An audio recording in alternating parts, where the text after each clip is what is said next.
50,000 লোক ছিল, একজন সাক্ষীও বলে নাই যে ষড়যন্ত্র হচ্ছে সেই ষড়যন্ত্রকে প্রমাণিত করে চার্জশিট দিয়েছে। পরবর্তীতে আওয়ামী লীগ ক্ষমতা আসার পর নতুন পিপি সাহেব দরখাস্ত দিয়েছে, তার পরিপ্রেক্ষিতে নতুন আইন নিয়োগ করেছে। কাকে নিয়োগ করেছে? আব্দুল কাদের আক্কান, যিনি যার চাকরি চলে গেছিল বিএনপি ক্ষমতার সময়।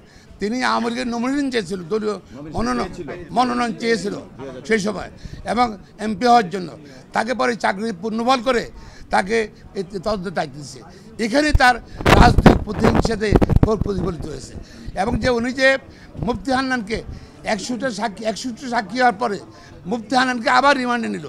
মুফতি হান্নান আগে কিন্তু 164 করেছিল, সেখানে আসামিদের নাম বলেছে, কাদের নাম বলেছে সেগুলো নাই। সাবসিকুয়েন্টলি মুফতি হান্নানকে আব্দুল কাদের আক্কান আবার রিমান্ডে নিয়ে 100 সাক্ষীর পরে তাকে আবার রিমান্ডে নিয়ে টর্চার করে তাকে 160 করেছে। সেই 160 পরে তারেক রহমান সহ অনেকের নাম আনিয়েছে।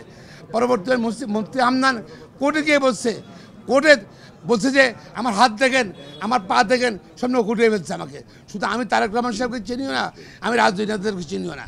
এবং সেটা প্রপারলি নেওয়া হয়নি, আইন অনুযায়ী নেওয়ার সেটা নেওয়া হয়নি। এছাড়াও আদালত, আমাদের সুপ্রিম কোর্ট, হাইকোর্ট ডিভিশন পর্যবেক্ষণ করছে, প্রায় 50,000 লোক ছিল, একজন সাক্ষীও বলে নাই যে ষড়যন্ত্র হচ্ছে সেই ষড়যন্ত্রকে প্রমাণিত করছে। একজন সাক্ষীও বলে নাই যে তারা দেখেছে কে বোমা মারছে এবং সব কিছু বিবেচনা করে this a case of no evidence এবং কোনো সাক্ষী প্রমাণ আইনগত হবে নেওয়া হয়নি। তার পরিপ্রেক্ষিতে আদালত সকল আসামিকে এখানে খালাস দিয়েছে। উদ্দেশ্য ছিল সরকার যেটা বলেছেন আমার সহকর্মীরা, সরকার রাজনৈতিক উদ্দেশ্যে এই মামলাটা নিয়েছিল, রাজনৈতিকভাবে বিচার করেছে বলে আজকে আইন কানুন কোনো কিছু ফলো করে নেই। এই জন্য আদালত আমরা ন্যায় বিচার পেয়েছি। চারটি চার্জশিটের পরে তাকে এই মামলার মধ্যে এনে তাকেও মৃত্যুদণ্ড দিয়ে শেষ করতে চেয়েছিল। অর্থাৎ জিয়া পরিবারকে রাজনীতি থেকে চিরবিদায়ের জন্য ছিল। এই সরকার ছিল প্রতিশোধ পরায়ণ এবং তারা এটাকে ব্যবহার করেছে অস্ত্র। এই যে 21শে আগস্ট গ্রেনেড হামলাটাকে তারা অস্ত্র হিসাবে ব্যবহার করে জিয়া পরিবারকে ধ্বংস করার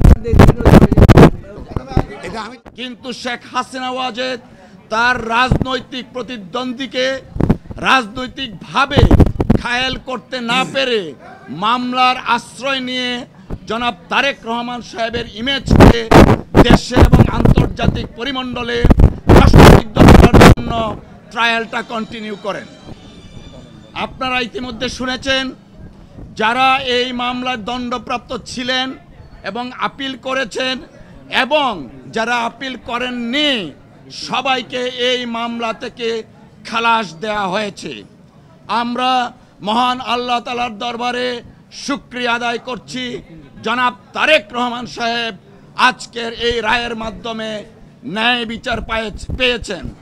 আজকে প্রমাণিত হয়েছে রাজনৈতিক উদ্দেশ্যে জনাব তারেক রহমান সাহেবকে যে মামলায় সাজা দেওয়া হয়েছিল সেই মামলায় আইনগতভাবে মোকাবেলার মাধ্যমে তিনি আজকে বেকসুর খালাস পেয়েছেন।